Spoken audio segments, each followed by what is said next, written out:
देवभूमि उत्तराखंड भारत का tourism hotspot. यहाँ दुनिया भर से लोग ईश्वर की खोज में और हरे भरे पहाड़ों के बीच पीस के लिए आते हैं।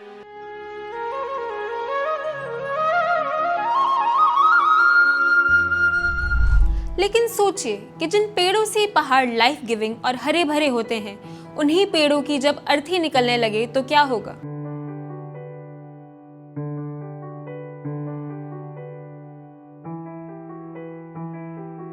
आज जब उत्तराखंड से न्यूज आती है तो हम हेडलाइंस में देखते हैं cloud burst, flash flood, landslide, एवलांचे, और फिर हम कहते हैं प्रकृति का प्रकोप है। लेकिन क्या हर डिजास्टर सिर्फ प्रकृति का प्रकोप है या एक ह्यूमन डिजास्टर है?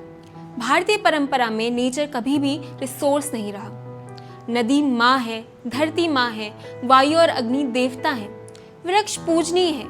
लेकिन आज एक अजीब कॉन्ट्राडिक्शन है, पेड़ की पूजा भी करते हैं और पेड़ काट भी देते हैं। हिमालय को देवता कहते हैं लेकिन उसी पहाड़ को सिर्फ कंस्ट्रक्शन साइट बना देते हैं। क्या देवभूमि वृक्ष भूमि नहीं है?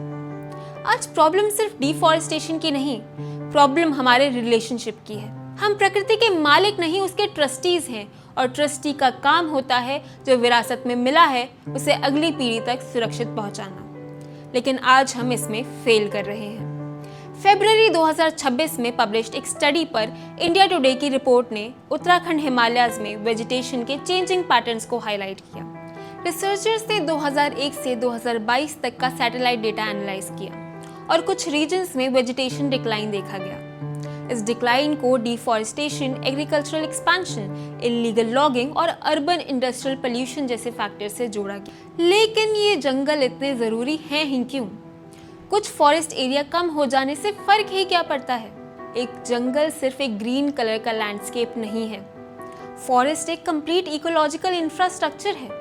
पहाड़ पर बारिश होती है, ट्रीज और वेजिटेशन रेनफॉल को इंटरसेप्ट करते हैं, रूट सॉइल को बाइंड करती है, फॉरेस्ट फ्लोर पानी को एब्जॉर्ब और स्लो डाउन करता है। यह पानी धीरे धीरे स्प्रिंग्स और स्ट्रीम्स तक पहुंचता है और फिर रिवर्स को सस्टेन करता है। इसलिए उत्तराखंड के फॉरेस्ट का मतलब सिर्फ उत्तराखंड के फॉरेस्ट नहीं है, ये डाउनस्ट्रीम इंडिया की वाटर सिक्योरिटी का भी सवाल है। रिसर्च भी बताती है कि ट्री रूट सॉइल कोहेजन को इम्प्रूव करती हैं और अपर सॉइल इरोजन को रिड्यूस करने में इम्पॉर्टेंट रोल प्ले करती हैं। उत्तराखंड हिमालय में हाई रेनफॉल और fragile geology already land risk को बढ़ाती हैं। एक फ्रेजाइल माउंटेन स्लोप इमेजिन कीजिए। अगर स्लोप पर वेजिटेशन है, रूट्स हैं, नेचुरल ड्रेनेज है, तो इकोसिस्टम के पास एक नेचुरल प्रोटेक्टिव सिस्टम है। लेकिन अगर हम स्लोप को कट कर दें, फॉरेस्ट हटा दें, नेचुरल ड्रेनेज ब्लॉक कर दें और उसी वल्नरेबल एरिया में रोड्स, बिल्डिंग्स, होटल्स और सेटलमेंट डेवलप कर दें, तो एक्सट्रीम रेनफॉल का इम्पैक्ट और डेंजरस हो सकता है। उत्तराखंड हिमालय पर रिसर्च ने cloud burst trigger debris flow और फ्लैश फ्लड्स के कॉन्टेक्स्ट में forest tree loss, land degradation और सॉइल इरोजन को डॉक्यूमेंट किया है। और 2026 की धराली फोकस रिसर्च ने भी रेनफॉल, स्टीप स्लोप्स और ह्यूमन एक्टिविटीज के इंटरैक्शन को डिजास्टर रिस्क के इंपॉर्टेंट फैक्टर्स के रूप में डिस्कस किया है। पेड़ों के ह्यूमन नीड पर बात करते हुए famous spiritual preceptor and educationist professor Pawan Sinha Guruji ने कुछ इंपॉर्टेंट इंसाइट्स दिए। आपको पता है कि एक पेड़ जो है वो कितनी ऑक्सीजन प्रोड्यूस करता है पर डे? 200 से लेकर 275 लीटर्स तक। और एक ह्यूमन बीइंग को कितनी ऑक्सीजन मिनिमम चाहिए ही चाहिए? वो है 550 लीटर्स पर डे। अब आप ये सोच के देखिए कि अगर 2 पेड़ हों बड़े मजबूत, जिनमें पानी अच्छे से दिया गया हो, तो सिर्फ 2 पेड़ प्रतिदिन उस मानव का जीवन रहते उसको ऑक्सीजन दे सकते हैं। इतने ज़रूरी है पेड़। और उत्तराखंड का यदि पर्यावरण असंतुलित हुआ तो देश का पर्यावरण असंतुलित हो जाएगा। तो ये जो हिमालयन रीजन्स हैं, इन रीजन्स में चाहे वो हिमाचल प्रदेश हो, उत्तराखंड हो, नॉर्थ ईस्ट हो, हमें जंगलों का बहुत ध्यान रखना चाहिए। रोज़ प्रार्थना करनी चाहिए वन मंत्री जी को कि हम किसी तरह से इनकी वजह से जीवित हैं और पूरे देश को यहाँ से हम ऑक्सीजन भेज रहे हैं। तो सिंपल लैंग्वेज में समझें तो प्रकृति इवेंट क्रिएट कर सकती है, लेकिन हमारी प्लानिंग उस इवेंट को डिजास्टर बनाने या कम सीवियर बनाने में रोल प्ले कर सकती है। जब जंगल से लेपर्ड या एलिफेंट ह्यूमन सेटलमेंट में आ जाता है तो हम कहते हैं जंगली जानवर बस्ती में आ गया, लेकिन एक सेकंड के लिए पर्सपेक्टिव बदलिए, हो सकता है हम उनकी बस्ती में चले गए हों। हमने उनका फॉरेस्ट डिवाइड किया, उनके मूवमेंट कॉरिडोर्स कट कर दिए, रोड्स बनाई, बिल्डिंग्स बनाई, उनके हैबिटेट को श्रिंक किया, और फिर जब वो अपना नेचुरल हैबिटेट छोड़कर ह्यूमन सेटलमेंट के पास आ जाते हैं तो हम उसे ह्यूमन वाइल्ड लाइफ कन्फ्लिक्ट कहते हैं। कन्फ्लिक्ट है, लेकिन इसका एक ह्यूमन साइड भी है। हमने वाइल्ड लाइफ के लिए कितनी जगह छोड़ी। फॉरेस्ट सिर्फ ट्रीज का कलेक्शन नहीं है, फॉरेस्ट घर है, बर्ड्स का, इंसेक्ट्स का, लेपर्ड्स का, एलिफेंट्स का, थाउजेंड्स ऑफ स्पीशीज का। और जब फॉरेस्ट डिस्ट्रॉय होता है तो हम सिर्फ ग्रीन कवर नहीं होते, हम एक लिविंग सिविलाइजेशन को डिस्टर्ब करते हैं। हम सिर्फ एक ट्री नहीं हटा रहे, हम स्लोप की इकोलॉजिकल प्रोटेक्शन को वीक कर रहे हैं, हम सॉइल को एक्सपोज कर रहे हैं, वाटर साइकिल को डिस्टर्ब कर रहे हैं, वाइल्ड लाइफ का हैबिटेट रिड्यूस कर रहे हैं, और अल्टीमेटली हम अपने ही सर्वाइवल सिस्टम को डिस्टर्ब कर रहे हैं। लेकिन क्या इसका मतलब ये है कि उत्तराखंड जैसे पहाड़ी इलाके डेवलपमेंट के लिए बने ही नहीं हैं? इसी सवाल पर यूथ अवेकनिंग मिशन की टीम ने बात की देहरादून बेस्ड एनवायरमेंटल एक्टिविस्ट आशीष गर्ग जी से। आजकल विकास को एक बड़ा नेगेटिव तौर पे देखे जाने लगा है, लेकिन मैं ऐसा नहीं मानता। डेवलपमेंट यदि हो रहा है तो उसमें एनवायरनमेंट या इक्विटी या सोशल कॉजेज भी जुड़े हैं, लेकिन ये कंस्ट्रक्शन हो रहा है। एक्चुअली प्रॉब्लम ये हो गई है, कंस्ट्रक्शन हमको करना है, रोड्स बनाने हैं, डैम्स बनाने हैं, पावर हाउसेस बनाने हैं, या अनदर जो हमें जितना एक लाइन ऑफ इंफ्रास्ट्रक्चर क्रिएट करना है, तो वो बेसिकली कंस्ट्रक्शन की तरफ उसका टिल्ट इतना ज्यादा हो गया है, जिससे कि जो एनवायरनमेंट, जो बहुत ही हमारा बेसिक चीजें हैं, जो हमारे समाज की या हमारी अपनी सर्वाइवल के लिए जो बेहद अहम है, हम उनको हर्ट करते चले जा रहे हैं, उनको दबाते चले जा रहे हैं। तो हमको कुछ एक बीच का रास्ता निकाल के इसको इसको करना पड़ेगा। तो जैसे मैंने बताया, इतना आसान नहीं है कि हम इसको बैठ के 1 या 2 दिन में सुलझा लें, या कुछ एक टेम्पलेट बना दें ऐसी कि जो सारे में एप्लीकेबल हो, लेकिन मोर और लेस हम एक इस तरीके की बात रख सकते हैं जिससे आने वाले समय में मतलब उसी मॉडल के आसपास मतलब बात चले। तो मेरा पॉइंट यही है कि एक जो बैलेंस बनाना इस समय बहुत फाइन बैलेंस है, लेकिन एक्सट्रीमली इम्पोर्टेंट है। तो सरकार को ही प्रयास करने पड़ेंगे, क्योंकि पावर सरकार के पास है, पैसा सरकार के पास है, और इनिशिएटिव लेने की या जनता को साथ लेने की ताकत भी सरकार के पास है। अब मुद्दा ये आता है कि सस्टेनेबल डेवलपमेंट की जिम्मेदारी है किसकी? गवर्नमेंट की। और गवर्नमेंट इंस्टीट्यूशंस की माने तो वो इस पर काम भी कर रहे हैं। जुलाई 2026 में Bhaniyawala Jolly Grant Rishikesh 4-6 laning project के लिए हो रहे डिफॉरेस्टेशन के खिलाफ एक प्रोटेस्ट की न्यूज़ हम सभी ने सुनी होगी।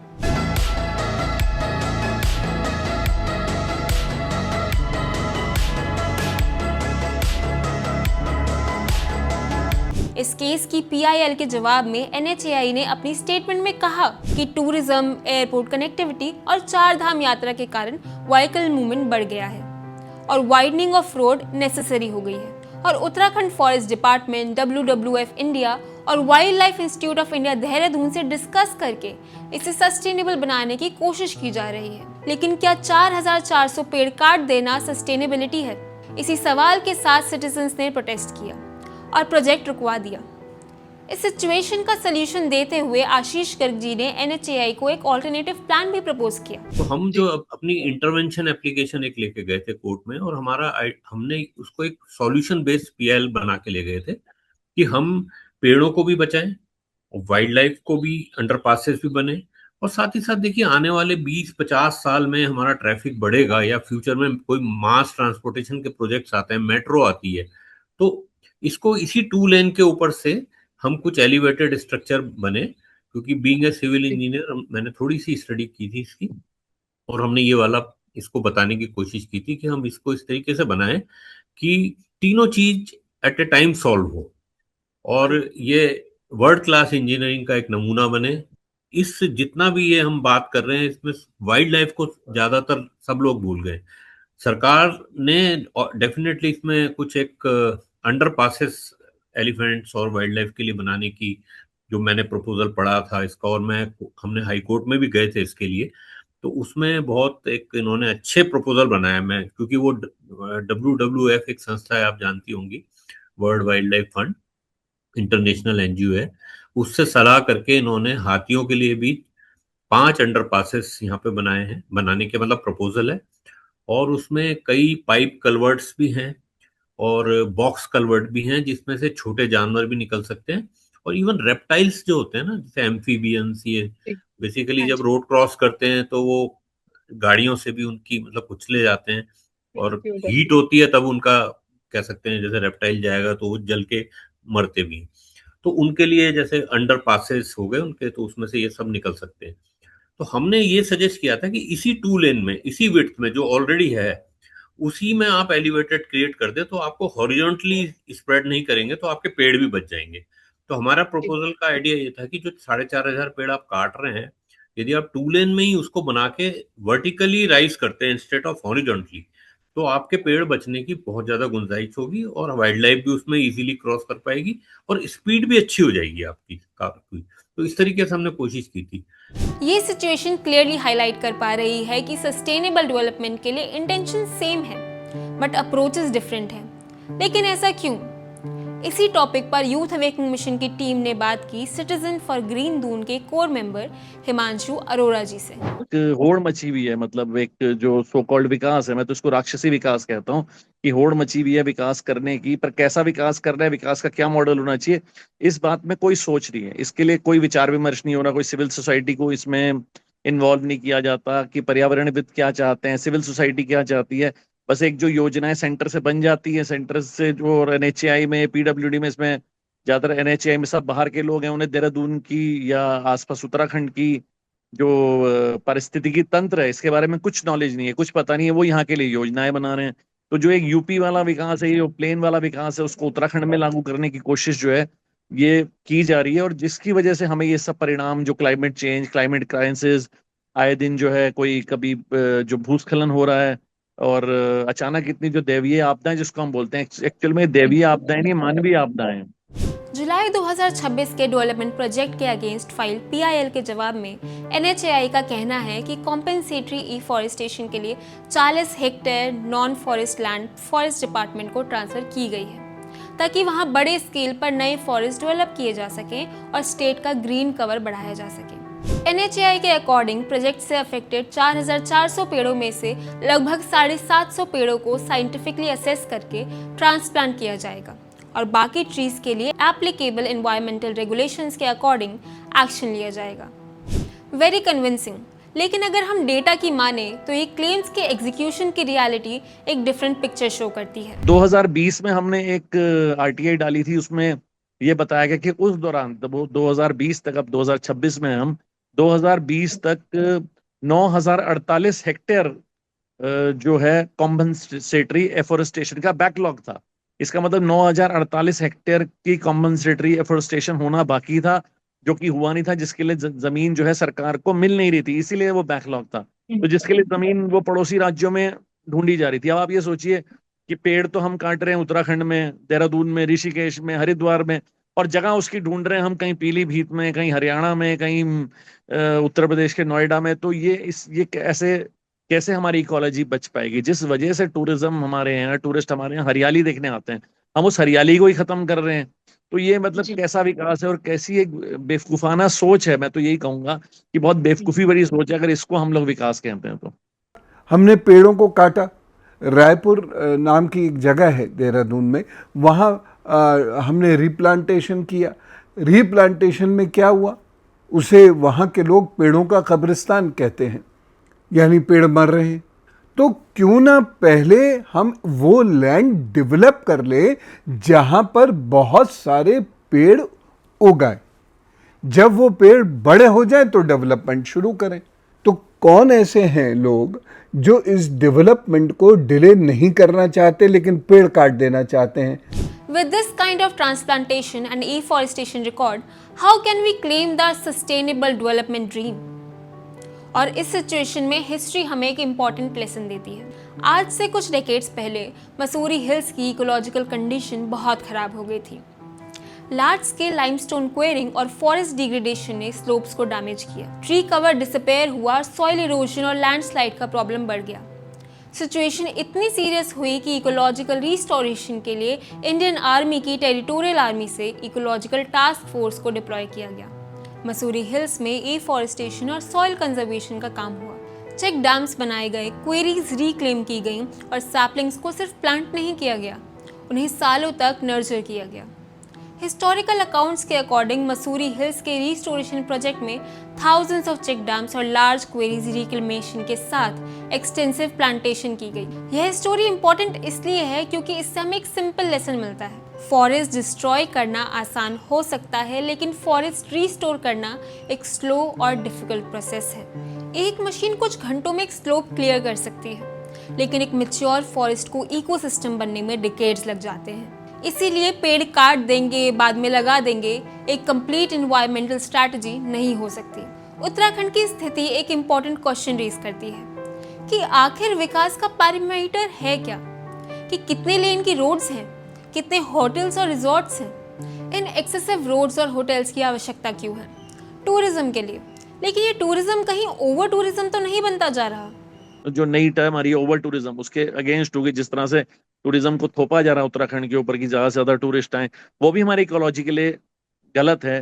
तो एक जो होम स्टे वाला जो कॉन्सेप्ट है कि जो अपने ही घरों में छोटे लेवल पे छोटे इंफ्रास्ट्रक्चर के साथ अगर युवा वो रोजगार को अपनाता है तो वो सब शिक्षा से ही हो पाएगा। दो ही चीजें हमें चाहिए, शिक्षा और रोजगार, और तीसरी है हॉस्पिटल। तो इस टाइम तीनों चीजों की कमी है। तो अगर हमारी सड़कें चौड़ी होने के बजाय सुदृढ़ हो, मतलब जो विपरीत मौसम में जो टूटे ना, जो विपरीत मौसम में रास्ते ना बंद हो, ऐसी सड़कें हों, और हमारा शिक्षा जो हम देख रहे जाते हैं दूर दराज इलाकों में, बल्कि स्कूल तो बंद होते जा रहे हैं, जो स्कूल चल भी रहे हैं उनमें टीचर्स नहीं है, फिर उन चीजों से, और हॉस्पिटल तो है ही नहीं। ज्यादातर के हॉस्पिटल का काम यही है पहाड़ों में कि या तो उसको देहरादून या ऋषिकेश रेफर कर दें। ये समझना ज़रूरी है कि उत्तराखंड जैसे क्रूशियल लोकेशंस को इनहैबिटेड रखना इज़ इम्पॉर्टेंट, और इसके लिए ज़रूरी है कि उन इनहैबिटेंट्स तक प्रॉपर बेसिक फैसिलिटीज़ पहुँचे, जैसे health care, education and employment. Tourists के लिए पहाड़ कंफर्टेबल बनाने से पहले हमें पहाड़ी लोगों के लिए पहाड़ को डेवलप करने की ज़रूरत है। बट इकोलॉजी सस्टेन करना सिर्फ गवर्नमेंट की जिम्मेदारी नहीं है, इसमें सिटीजन्स का भी बहुत बड़ा रोल है, क्योंकि पहाड़ों पर इकट्ठा होने वाला वेस्ट, बढ़ता पोल्यूशन, डिमांड फॉर लग्जरी हम सिटीजन्स की देन है। आशीष गर्ग जी जैसे इन्वायरमेंटलिस्ट और सिटीजन्स फॉर ग्रीन दून जैसे ऑर्गेनाइजेशंस इस अवेयरनेस पर काम कर रहे हैं, और ऐसे ही ट्री प्लांटेशन पर कंसिस्टेंटली ऑन ग्राउंड काम कर रहा है यूथ अवेकनिंग मिशन अपनी धरा सेवा शिव सेवा कैंपेन के थ्रू। धरा सेवा शिव सेवा यूथ अवेकनिंग मिशन की एक ऐसी पहल है जिसे 2019 में शुरू किया गया। इसके तहत हम लोगों ने अभी तक 4 लाख से ज़्यादा पौधे देश भर में लगा दिए हैं, और इसमें 25 से ज़्यादा शहर और 17 से ज़्यादा स्टेट्स ऐसे हैं जहां पर हम लोगों ने प्लांटेशन ड्राइव्स की हैं। इसमें सबसे बड़ा सहयोग यम के मेंबर्स का और आश्रम परिवार के सदस्यों का रहा है कि उन्होंने अपनी डेडिकेशन से और अपने हार्डवर्क से यूथ अवेकनिंग मिशन के साथ मिलकर इतने सारे पौधे लगाए। हम सभी लोग बचपन में ये तो सीखते हैं कि डिफॉरेस्टेशन हो रहा है, हमें प्लांटेशन करनी चाहिए, लेकिन हम इसको कभी भी अपनी लाइफ में इम्प्लीमेंट नहीं करते। लेकिन धरा सेवा शिव सेवा एक ऐसी पहल है जहाँ पर हमें मौका मिला कि हम लोग इसको इम्प्लीमेंट करें, और साथ ही साथ जो हम लोग बुक्स में पढ़ते हैं उसे हम लोग ऑन ग्राउंड सीखें भी और करें भी, और अपनी देश की सेवा करें। अब बात करें हम इसके इम्पैक्ट की, तो बहुत ही बड़ा इम्पैक्ट है युवाओं पे, लोगों पे, इस चीज़ का कि हम लोग सब इकट्ठा होते हैं, हम लोग पेड़ लगाते हैं, उनकी हिफाजत करते हैं ताकि वो पेड़ पनपे भी, हम लोग ये इंश्योर करते हैं। हमने इसमें इतने सारे कॉलेजेस से कोलैबोरेट करा है, लगभग 20-25 कॉलेजेस से हम लोग कोलैबोरेशन कर चुके हैं, और उसके साथ साथ इतनी सारी ऑर्गेनाइजेशंस हैं जो हमारे साथ हर साल आती हैं और पौधे लगाने में हमारी सहायता करती हैं। यहाँ तक कि BSF कैंपस में भी जाकर हम लोगों ने अटारी बॉर्डर पर भी प्लांटेशन ड्राइव्स ऑर्गेनाइज की हैं। ट्री प्लांटेशन एक सोशल कॉन्शियसनेस स्टेप है, लेकिन हमारा प्राइमरी क्वेश्चन अभी भी सेम है कि डिफॉरेस्टेशन का लार्जर सोल्यूशन है क्या। इसके लिए हमारे पास सरकार के लिए कुछ रिकमेंडेशंस हैं। कैरिंग कैपेसिटी को डेवलपमेंट का फर्स्ट पैरामीटर बनाइए। हर वैली, वाटरशेड और इकोलॉजिकली सेंसिटिव जोन की अपनी इकोलॉजिकल लिमिट होती है। इसलिए road, tunnel, tourism, hydro power या कंस्ट्रक्शन प्रोजेक्ट अप्रूव करने से पहले सिर्फ ये नहीं पूछा जाना चाहिए कि टेक्निकली पॉसिबल है या नहीं। सवाल ये भी होना चाहिए कि क्या ये लैंडस्केप इस डेवलपमेंट को इकोलॉजिकली सस्टेन कर सकता है। डेवलपमेंट की स्पीड को माउंटेन की कैरिंग कैपेसिटी के अकॉर्डिंग डिसाइड करना होगा। कंपेंसेटरी प्लांटेशन नहीं, इकोलॉजिकल रिस्टोरेशन पर ध्यान दीजिए। आज अक्सर अप्रोच होती है, एक पेड़ कटा 5 पेड़ लगा दिए, लेकिन एक मैच्योर ट्री और एक सैपलिंग इकोलॉजिकल इक्विवेलेंट्स नहीं है। इसलिए गवर्नमेंट को प्लांटेशन के साथ साथ सर्वाइवल बेस्ड मॉनिटरिंग मैंडेटरी करनी चाहिए। कितने पेड़ काटे गए, कौन सी स्पीशीज थी, कहाँ प्लांटेशन हुई, कितने सर्वाइव हुए, 3 साल बाद कितने बचे, 5 साल बाद कितने बचे, ये सारा डेटा पब्लिकली एक्सेसिबल और इंडिपेंडेंटली ऑडिट होना चाहिए। टारगेट सिर्फ प्लांटेशन नहीं, फंक्शनल फॉरेस्ट रिस्टोरेशन होना चाहिए। इंडिविजुअल प्रोजेक्ट नहीं, क्यूमुलेटिव इम्पैक्ट एसेस कीजिए। एक वैली में अगर एक रोड बन रही है तो इम्पैक्ट शायद मैनेजेबल हो, लेकिन वही valley simultaneously multiple roads, tunnels, hydro power projects, hotels, transmission lines और टूरिज्म इंफ्रास्ट्रक्चर फेस कर रही हो तो क्यूमुलेटिव इम्पैक्ट कंप्लीटली डिफरेंट हो सकता है। इसलिए हर प्रोजेक्ट को आइसोलेटेड फाइल की तरह एसेस करने की बजाय पूरी वैली को और वाटरशेड को इकोलॉजिकल यूनिट माना जाना चाहिए। डेवलपमेंट परमिशंस को क्यूमुलेटिव एनवायरमेंटल इम्पैक्ट के बेसिस पर इवैल्यूएट करना होगा। Himalayan ecological monitoring system. Government के पास आज satellite technology, GIS, remote sensing और रियल टाइम वेदर डेटा जैसे पावरफुल टूल्स अवेलेबल हैं। इन्हें इंटीग्रेट करके एक Himalayan ecological risk dashboard develop किया जा सकता है। इसमें मॉनिटर हो forest cover, vegetation health, landslide susceptibility, rainfall extremes, water sources, slope stability, construction pressure और लैंड यूजेज चेंज। अगर किसी रीजन में इकोलॉजिकल इंडिकेटर्स कॉन्टिन्यूसली डिटोरिएट हो रहे हैं तो वहाँ डेवलपमेंट परमिशंस को ऑटोमेटिकली रिव्यू होना चाहिए। लोकल कम्युनिटीज़ को स्टेक होल्डर नहीं, पार्टनर बनाइए। और परहैप्स सबसे इम्पॉर्टेंट रिकमेंडेशन यही है, उत्तराखंड के लोगों को कंजर्वेशन का बेनिफिशियरी नहीं, कंजर्वेशन का पार्टनर समझना होगा। पहाड़ी कम्युनिटीज़ जनरेशन से फॉरेस्ट, स्प्रिंग, एग्रीकल्चर और लोकल इकोलॉजी के साथ जीती आ रही हैं। उनके ट्रेडिशनल इकोलॉजिकल नॉलेज को फॉर्मल प्लानिंग में इंटीग्रेट किया जाना चाहिए। Community led forest protection, spring rejuvenation, native species plantation, fire management, eco tourism, इन सब के लिए लोकल कम्युनिटीज़ को फिनेंशियल इंसेंटिव्स और इंस्टीट्यूशनल सपोर्ट दिया जा सकता है। क्योंकि जो लोग पहाड़ पर रहते हैं उनके लिए फॉरेस्ट कोई डिस्टेंट इन्वायरमेंटल इशू नहीं, फॉरेस्ट उनकी लाइवलीहुड, सिक्योरिटी और फ्यूचर है। टूरिज्म को इकोलॉजिकल कैपेसिटी के अकॉर्डिंग मैनेज कीजिए। उत्तराखंड के लिए टूरिज्म इम्पॉर्टेंट है, एम्प्लॉयमेंट के लिए, लोकल लाइवलीहुड्स के लिए, स्टेट इकोनॉमी के लिए। लेकिन टूरिज्म की सक्सेस को सिर्फ कितने टूरिस्ट आए से मेजर नहीं किया जा सकता। सवाल ये होना चाहिए, क्या डेस्टिनेशन इतने टूरिस्ट को सस्टेनेबली अकोमोडेट कर सकती है। Over tourism, traffic, waste, water stress, unplanned hotels, construction pressure, fragile slopes पर इंक्रीजिंग इंफ्रास्ट्रक्चर, अगर ये सब डेस्टिनेशन की इकोलॉजिकल कैपेसिटी से बियॉन्ड चले जाएं तो टूरिज्म खुद अपने रिसोर्स बेस को डिस्ट्रॉय करने लगता है। इसलिए सेंसिटिव डेस्टिनेशंस के लिए carrying capacity based tourism planning ज़रूरी है। Visitor management, voice capacity, water availability, parking, construction norms और सीजनल प्रेशर को टूरिज्म पॉलिसी का इंटीग्रल पार्ट बनाना होगा। क्योंकि जिस पहाड़ को देखने टूरिस्ट आ रहे हैं, अगर वही पहाड़ टूरिज्म के प्रेशर में डिग्रेड हो गया तो लॉन्ग टर्म टूरिज्म भी सस्टेन नहीं कर पाएगा।